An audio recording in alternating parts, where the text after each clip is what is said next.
निर्जला एकादशी पर इस तरह से पिएंगे पानी तो नहीं टूटेगा व्रत। बस चांदी या पीतल की थाली रख लीजिए पास। आइए जानते हैं पूरा अपडेट, क्योंकि आज सभी लोग एकादशी का व्रत हैं, निर्जला एकादशी का व्रत है। अधिकांश लोग आज निराजल व्रत रखेंगे, लेकिन इस तरह से पानी पीने पर आपका व्रत नहीं टूटेगा।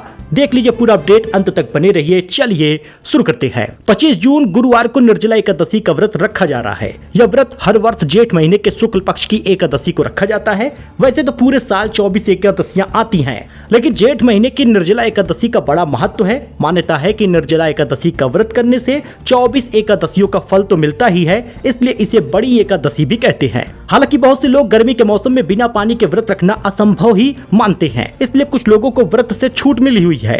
अगर आप भी बिना पानी के नहीं रह पा रहे हैं तो इस उपाय की मदद से पानी पी सकते हैं। ऐसा करने से आपका व्रत नहीं टूटेगा।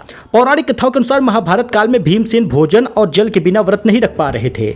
महर्षि वेदव्यास ने उन्हें निर्जला एकादशी व्रत करने की सलाह दी थी। मान्यता है कि इस एक दिन का कठोर व्रत करने से सभी एकादशियों का फल प्राप्त होता है। इस व्रत के प्रभाव से ही भीम को 10,000 हाथियों का बल प्राप्त हुआ था। महाभारत युद्ध में दुर्योधन को हराया था। निर्जला एकादशी के दिन श्रद्धालु सूर्योदय से लेकर अगले दिन द्वादशी तिथि के पारण तक अन्न और जल का त्याग करते हैं।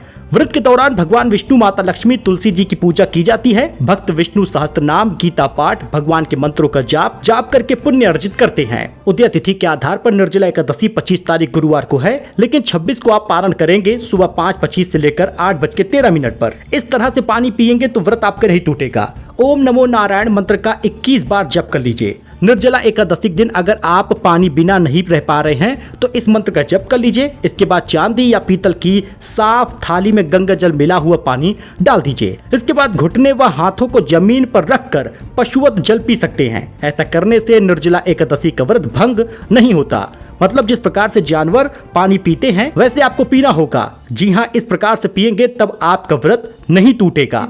दूसरे दिन द्वादशी तिथि है, तो 26 जून को आप 8:13 तक कभी भी व्रत का पारण कर सकते हैं।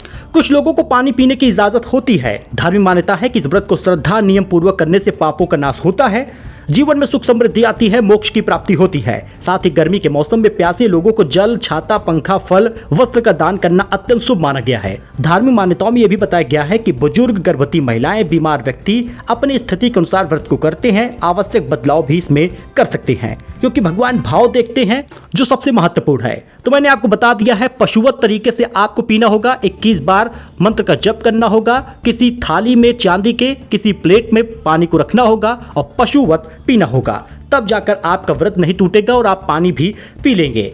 ऐसा ज्योतिषचार्यों ने, प्रकांड पंडितों ने बताया है, जिसको मैं आपको बता रहा। स्वाभाविक कि आपके कंफ्यूजन दूर हुआ हो और आपका व्रत सफल रहा हो। मिलते हैं अपडेट में। धन्यवाद।